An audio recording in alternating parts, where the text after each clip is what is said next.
During this segment, we will review operations on real numbers. We'll talk about adding, subtracting, multiplying, and dividing real numbers. Let's begin with addition. So let's look at our rules for adding real numbers.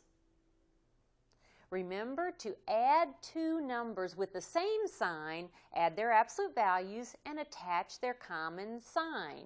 To add two numbers with different signs, subtract the smaller absolute value from the larger absolute value and attach the sign of the number with the larger absolute value.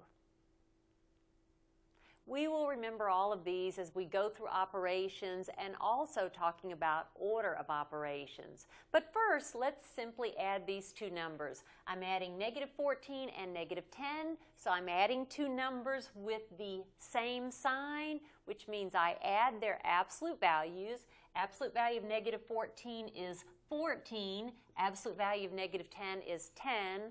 14 and 10 is 24. And then I attach the common sign.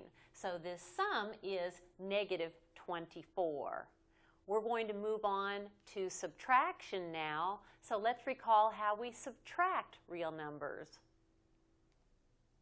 If A and B are real numbers, A minus B is equal to A, the first number, plus the opposite of the second number, so that's A plus negative b.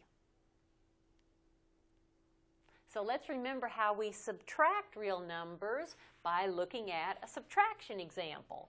Let's suppose we have 13 minus 17. I'm subtracting two real numbers. So how do we do so? We take the first number, 13, we change the operation to addition, and then we write down the opposite of the second number. The opposite of 17 is negative 17.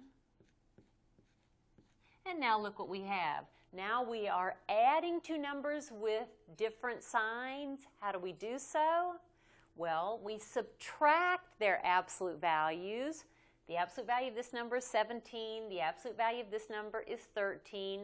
Subtract their absolute values. 17 minus 13 is 4, and attach the sign of the number with the larger absolute value.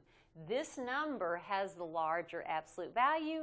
It's negative, so the result is negative 4.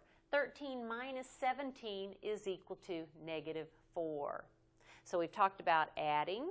We've talked about subtracting. Now to talk about multiplication and division, really we just need to review sign rules for multiplying and dividing real numbers. Let's look at these. The product or quotient of two numbers with the same sign is positive. And then also the product or quotient of two numbers with different signs is negative. Now that we recalled that, let's find the product of negative 5 and 12. Well, what is the product of 5 and 12? That product is 60, and then I'm multiplying a negative number and a positive number, so the result is negative, and this product is negative 60. Now that's a multiplication example. What about, say, negative 12 divided by negative 4? Here is a division example. I have a negative number divided by a negative number, so the result is positive. And what is 12 divided by 4? 12 divided by 4 is 3, so this result is positive 3, or simply 3.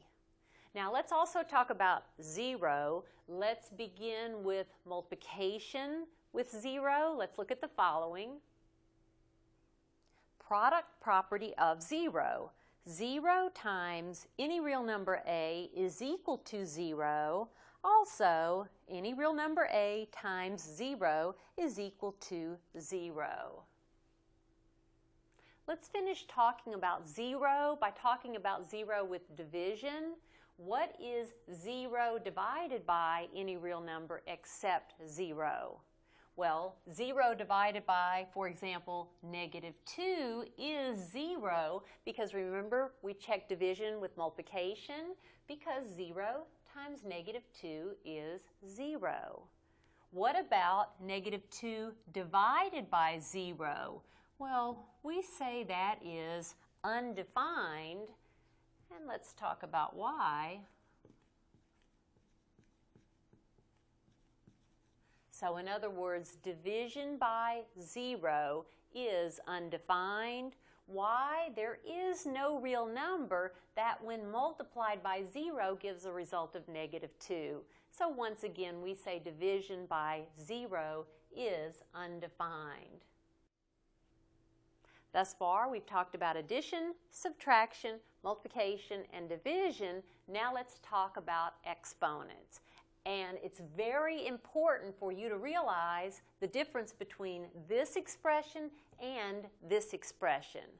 Now, by the way, an exponent is a shorthand notation used for repeated multiplication of the same factor. We call this number 2 here or here the exponent. Now, in this example, -7 is the base. In this example, the 2 is applied to 7 only. So the base here is 7. And that's very important for you to remember. Without parentheses, this exponent has a base of 7 only, which means only the 7 is squared. So this evaluates 2. I'll simply rewrite this sign, and then 7 squared is 7 times 7, or 49. And let's compare it with this. Because this -7 is in parentheses, the exponent 2 applies to -7. So it's -7 times -7, 2 factors of -7. And -7 times -7 is a positive 49. Once again, very careful for you to, or very important for you to see the difference between these two and make sure you understand. So that's a little bit about exponents. Now, what is the reverse process of, say, squaring a number? That reverse process is finding or taking a square root of a number. So let's look at some roots. What is, for example, the square root of 49? This is a radical sign. 49 is, by the way, called a radicand, but we are here finding the positive or principal square root of 49. That's what this notation is for. So I'm looking for the positive number that, when squared, gives 49. So don't forget, this notation means we are looking for the positive number that, when squared, gives 49. That positive number is 7, so the square root of 49 is 7. What is, for example, the fourth root of 81? This index is 4. Here it's an understood index of 2 for square root. Now I'm looking for a number that, when raised to the 4th power, gives 81. And I am looking for a positive number that, when raised to the 4th power, gives 81. That number is 3.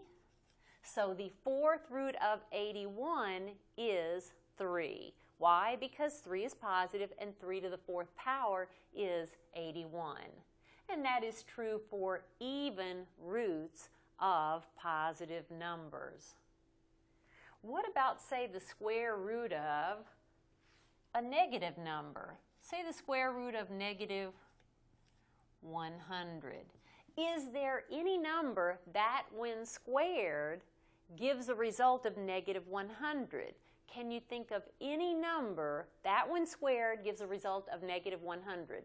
Well, if you're thinking of 10, 10 squared is positive 100. If you're thinking of negative 10 quantity squared, that's negative 10 times negative 10, that is also positive 100.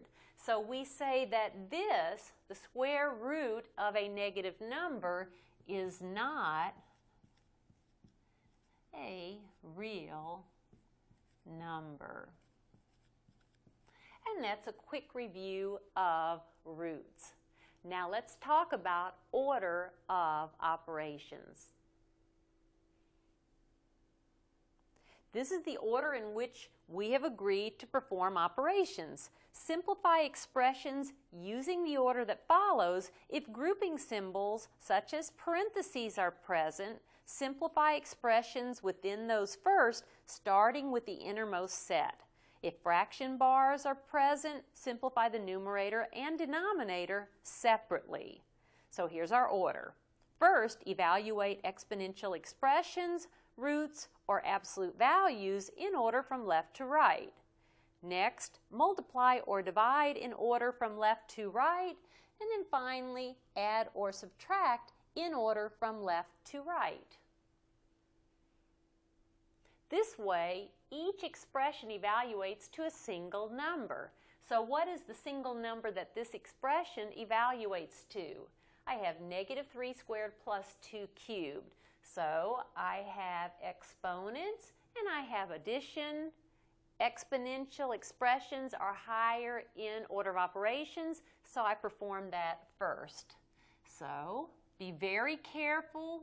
This exponent of 2 applies to the 3 only because there are no parentheses. I'll rewrite the negative. And what is 3 squared? That's 3 times 3, or 9, plus, what is 2 cubed? That's 3 factors of 2, so that's 2 times 2 times 2. 2 times 2 is 4, 4 times 2 is 8. And now I am adding two numbers with unlike signs. Remember how we do that? We actually subtract their absolute values. 9 minus 8 is 1, and we attach the sign of the number with the larger absolute value. This number has the larger absolute value, so my result is negative 1. This expression evaluates to negative 1.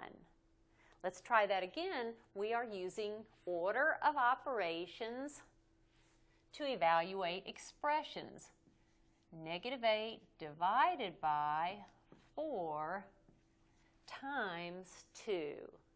What are our operations? We have division and multiplication, so we perform them in order from left to right. Very important.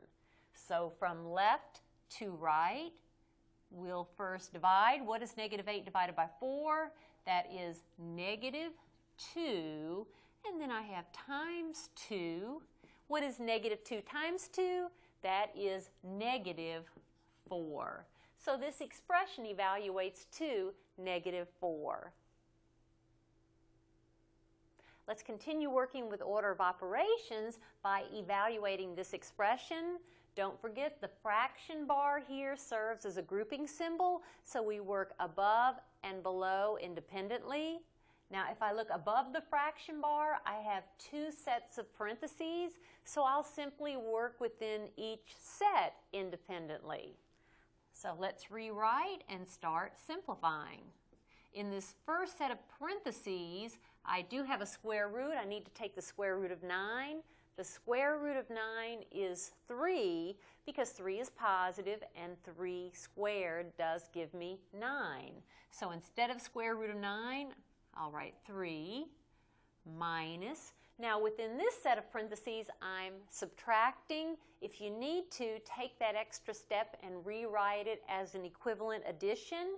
It will be negative 5 plus negative 1 and 3/10, and negative 5 plus negative 1 and 3/10 is negative 6 and 3/10. And this is all over negative 3. And then what is 3 minus 3? 3 minus 3 is 0 minus a negative 6 3/10 all over negative 3. Well, what is 0 minus negative 6 3/10? That is 0 plus 6 3/10. So it is 6 3/10 divided by negative 3. What is a positive number divided by a negative number? It is negative. And then if you take 6 3/10 and divide it by 3, you'll have 2 1/10. So the result is negative 2 1/10. And we used order of operations. Now finally, we're going to now practice our order of operations again by performing an evaluation. I'd like to evaluate this expression when x is 9 and y is negative 2. So be very careful. Everywhere there's x, we replace it with 9, and everywhere there's y, we replace the y with negative 2. So this is 3 plus, by the way, can I add 3 and 2 right now? The answer is no, because remember, this is 2 times the absolute value of x minus y, and since that is multiplication, it's higher in order of operation, certainly, than addition. So you cannot perform the addition before multiplication. So let's continue. Instead of x, I'll place 9. I'll write that minus sign. Then y itself is negative 2. And then in the denominator, I have x, which is 9, plus 2 times y, which is negative 2. Now the fraction bar serves as a grouping symbol. As a matter of fact, in the numerator, see this absolute value bar? That serves as a grouping symbol also. So we'll work above and below the fraction bar separately. So I have 3 plus 2 times, now let's work within the set of absolute value bars. I have 9 minus a negative 2, that is 9 plus 2, or 11. Over, let's work underneath also. I have addition, multiplication, so I will multiply first. What is 2 times negative 2? That is negative 4. Now let's continue simplifying. In the numerator, what is the absolute value of 11? It is 11, so this is 3 plus 2 times 11, so it's 3 plus 2 times 11 is 22 over. What is 9 plus negative 4? That is a positive 5. And then in the numerator, 3 plus 22, that is 25 over 5. And 25 divided by 5 is 5.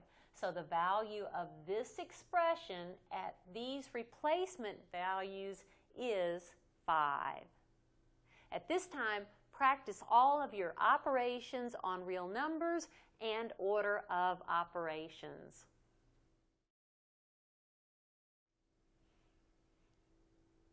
Let's check order of operations by answering the following.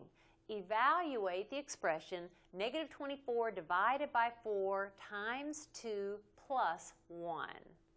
Once you evaluate that expression, does it evaluate to A, negative 2? Does it evaluate to choice B, negative 8/3? Or does it evaluate to choice C, negative 11? The video will pause, then take a moment, use order of operations, evaluate the expression, and make your selection. Choice A is incorrect. It does not evaluate to negative 2. The correct choice is choice C. It does evaluate to negative 11. Now let's see why. Just remember order of operations. You have division, multiplication, and addition. You perform multiplications and divisions in order from left to right, and then I'll perform the addition last, so I actually perform these things from left to right. So what is negative 24 divided by 4? That is negative 6. What is negative 6 times 2? That's negative 12. And what is negative 12 plus 1? It is negative 11. C is the correct choice.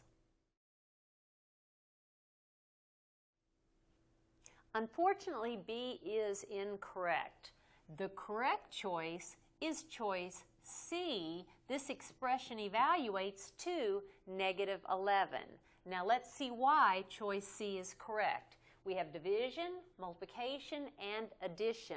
According to order of operations, we perform divisions and multiplications in order as they appear from left to right, and then we perform the addition last. So basically, we must perform these operations as they appear from left to right. So let's do that. What is negative 24 divided by 4? That is negative 6. What is negative 6 times 2? That's negative 12. And what is negative 12 plus 1? That is negative 11. So this evaluates to negative 11. C is correct.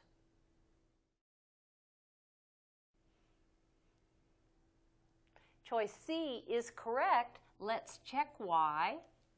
We have division, multiplication, and addition. Division and multiplication, we are to perform those before addition and as they appear from left to right. So we must divide first, then multiply, and then finally add. So in effect, we do perform these as they appear from left to right, even the addition, since it's last. So let's do this mentally. What is negative 24 divided by 4? That is negative 6. What is negative 6 times 2?